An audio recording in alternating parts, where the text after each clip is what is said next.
కానీ ఈరోజు ఈ ముఖ్యమంత్రి ఎప్పటికప్పుడు అందరినీ మోసం చేస్తూ ఉంటాడు.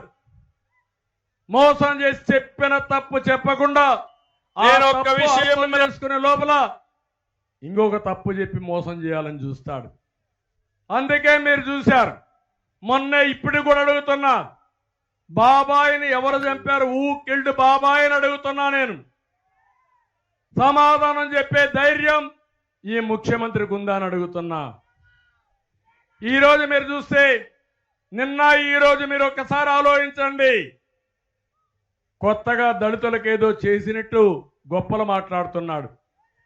దళితులకు న్యాయం చేసిన పార్టీ తెలుగుదేశం పార్టీ. ఒక వర్గాన్నే తీసుకుంటున్నా.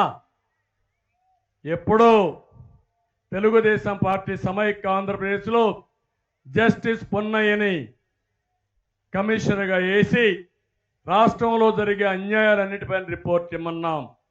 అంటరానితర నిర్మూలనకి చాలా అవకతవకలుంటే ఆ రోజు ఒక రిపోర్ట్ ఇచ్చాడు.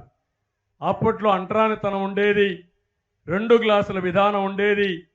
ఇవన్నీ కూడా అధ్యయనం చేసి 12 జీవోలు తీసుకొచ్చి సమైక్య ఆంధ్రప్రదేశ్లో దళితులకు న్యాయం చేసిన పార్టీ తెలుగుదేశం పార్టీ అని చెప్పి నేను మీకు తెలియజేస్తున్నా.